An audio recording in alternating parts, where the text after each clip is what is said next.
বন্ধুরা, আশা করি তোমরা সবাই ভালো আছো। তোমার চ্যানেলে তোমাদের সবাইকে স্বাগতম। তো আজ একটা অন্য বিষয় নিয়ে আলোচনা করবো, স্বাভাবিকভাবে জিওগ্রাফি 5 মার্ক কোশ্চেন। তোমরা জানো যে এর আগে আমরা তোমাদের জন্য জিওগ্রাফি 5 মার্ক কোশ্চেন সাজেশন দিয়েছি এবং পুরো গর্ব করেই বলছি যে সাজেশন দিয়েছি তার মধ্যে থেকে তোমরা কমন পাবে।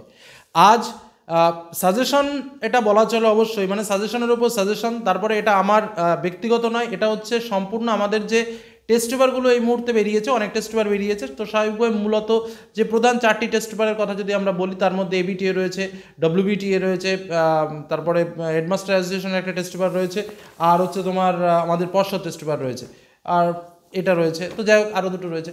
তো সব মিলে এই 4টি টেস্ট পেপারকে আমরা পুরোপুরি সার্চ করেছি জিওগ্রাফিতে, যে কোন কোন প্রশ্নগুলো বেশি এসছে। তো সেইভাবে একটা সম্পূর্ণ লিস্টও আমি করে ফেলেছি যে প্রাকৃতিক ভূগোল থেকে কী কী প্রশ্ন বেশি এসছে, আর আঞ্চলিক ভূগোল থেকেও কী কী প্রশ্ন বেশি এসছে। দেখো, সাজেশন কিন্তু আমি তোমাদের এর আগেও তুলে ধরেছি। প্রয়োজনে এই ভিডিওর নিচে ডেসক্রিপশন বক্সে আমি লিঙ্ক দিয়ে দেবো, সেখানেও তোমরা সাজেশনটা দেখে নিতে পারো। আমি বলবো যে এই প্রশ্নগুলো অবশ্যই ইম্পর্ট্যান্ট, এবং আমাদের যে সাজেশন রয়েছে তার মধ্যে থেকেই এই প্রশ্নগুলো এসেছে, এটা একদম নিশ্চিত রূপে বলতে পারি। আননোন বা সাজেশনে নেই এরকম কোনো প্রশ্ন দেখা যায়নি। তবে দুই একটা সেট বিভিন্ন টেস্ট পেপার, আমি নাম বলবো না, দেখলাম তারা কোশ্চেন মডেল অনুসরণ করে কিন্তু প্রশ্ন করেনি। যেখানে দেখা যাচ্ছে যে বায়ুমণ্ডল থেকে 3টে প্রশ্ন দিয়েছে, বাড়িমণ্ডল থেকে কোনো প্রশ্ন দেয়নি। আবার কখনো দেখা যাচ্ছে যে বাড়িমণ্ডল থেকে 2টো প্রশ্ন দিয়েছে, আবার বায়ুমণ্ডল থেকে একটা প্রশ্ন দিয়েছে। এটা কিন্তু মেথড নয়, যেটা অরিজিনাল মেথড আমি তোমাকে সেটা বলছি, সেইভাবেই কিন্তু পরীক্ষার প্রশ্নটা হবে। যে আমাদের 5 মার্কের কোশ্চেন প্রাকৃতিক ভূগোল থেকে স্বাভাবিকভাবে প্রথম যেটা রয়েছে বহির্জাত প্রক্রিয়া, সেখান থেকে একটা প্রশ্ন, বাড়িমণ্ডল থেকে একটা প্রশ্ন, এবং বায়ুমণ্ডল থেকে 2টো প্রশ্ন। এটা হচ্ছে একদম মডেল কোশ্চেন, ঠিক আছে। আর আঞ্চলিক ভূগোল থেকে তো স্বাভাবিকভাবে ভারতের প্রাকৃতিক থেকে 2টো আসবে, আর আঞ্চলিক থেকে বা অর্থনৈতিক থেকে 2টো পার্ট আসবে, 2টো প্রশ্ন আসবে। 4টে কোশ্চেন মোট তোমাকে প্রাকৃতিক থেকে 2টো প্রশ্ন লিখতে হবে, আঞ্চলিক থেকে 2টো প্রশ্ন লিখতে হবে। একটা কথা মাথায় রাখবে, উত্তর লেখার সময় চিত্র কিন্তু বাধ্যতামূলক থাকবে। তো যাই হোক, সময় নষ্ট করবো না, একদম কি কি প্রশ্নগুলো সব থেকে বেশিবার এসছে আমি সেটা তোমাদের বলি। প্রথমে প্রাকৃতিক ভূগোলের বলি। প্রথম যেটা এসছে, নদী ও হিমবাহের ক্ষয় কার্যের ফলে গঠিত 3টি ভূমিরূপ আলোচনা করো। আমি কিন্তু এখানে নদীর সঞ্চয় কার্যটাও বলেছি, হিমবাহের সঞ্চয় কার্যটাও বলেছি।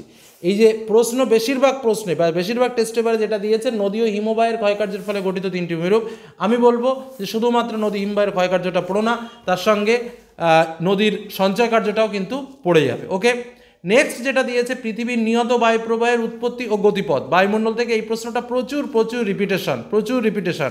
আর আমি তোমাদের কি চালাকি দিয়েছিলাম, যারা মনে করছো বায়ুমণ্ডল পড়বো না, তাদের বায়ুমণ্ডল পড়ার দরকারই নেই। 2টো প্রশ্ন পড়ো, একটা হচ্ছে নদী ও হিমবাহের ক্ষয় সঞ্চয়, এই একটা প্রশ্ন, আর তোমার জলধারার মিলিত কার্যের ফলে, ওটাও কিন্তু ভালো করে পড়ে রাখবে, ঠিক আছে। আচ্ছা, আর একটা হচ্ছে উষ্ণতার তারতম্যের ভিত্তিতে বায়ুমণ্ডলের স্তর বিন্যাস করে 2টি স্তরের বর্ণনা করো।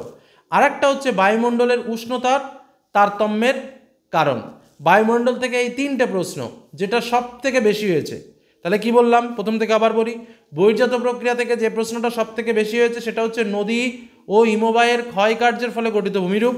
বায়ুমণ্ডল থেকে যে 3টে প্রশ্ন সবচেয়ে বেশি হচ্ছে সেটা হচ্ছে পৃথিবীর নিয়ত বায়ুপ্রবাহের উৎপত্তি ও গতিপথ বর্ণনা করো, তার সঙ্গে বায়ুমণ্ডলের উষ্ণতার তারতম্যের কারণ, এবং আরেকটা প্রশ্ন, উষ্ণতার তারতম্যের ভিত্তিতে বায়ুমণ্ডলের স্তর বিন্যাস করে 2টি স্তরের বর্ণনা দাও। এই 3টে প্রশ্ন বায়ুমণ্ডল থেকে সবচেয়ে বেশি এসেছে।